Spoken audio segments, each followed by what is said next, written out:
Asalaamu calaykum asxaabta ku xiran janaalkeena Amisha Kitchen soo dhawaada asxaabi galabta waxaa idin wadaa casriyo fudud ama casho ka dhigan kartid ila daawada sidaan u sameeyay hadda meeshan waxaan ku haystaa hilib iyo hal xabo basbaas intana basal hal xabo hal karooto laba tuun iyo kabsar hadda makiinada ku shubi waa soo shiidayaa ila socda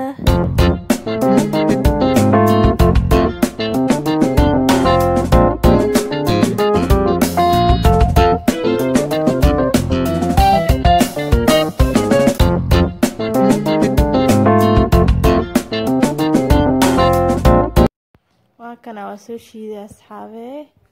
hadda waxaan ku shubayaa baaquligan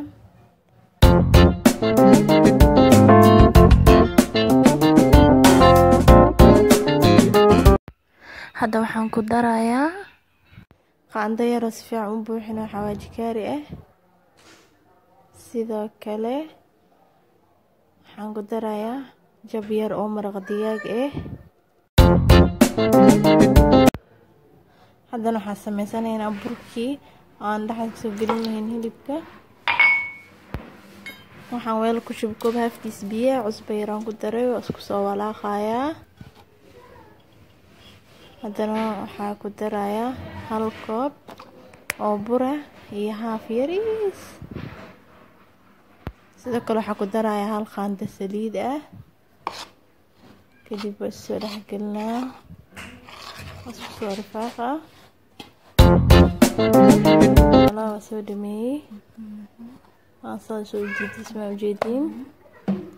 lama qamiirinayo isla hore ayaa laga fidinayaa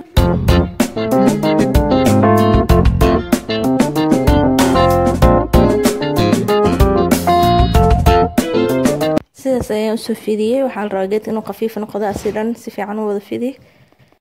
hadda waxaa kusoo googoosanayaan galaanka daboolkiisa wax kala daahaysid kusoo googoosa adiga sidoo kale waxaa ku googoosan kartaa firiqa canjeerada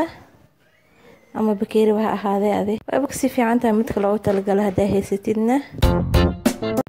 waa soo dhameeyay hadda waxaa sameynaa geesaha biyo yar ka marmarina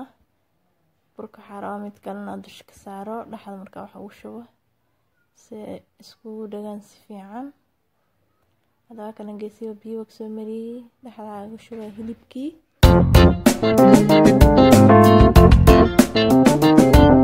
هذا أنا متكلا دش كساسارايا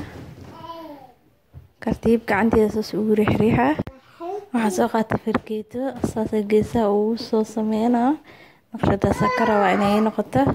ما شاء الله وسودي مي هذا وسود دوايا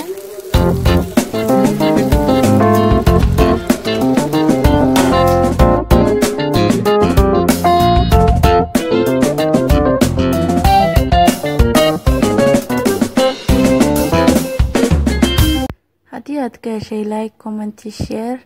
waa ku mahadsantahay daawashadaada wassalaamu calaykum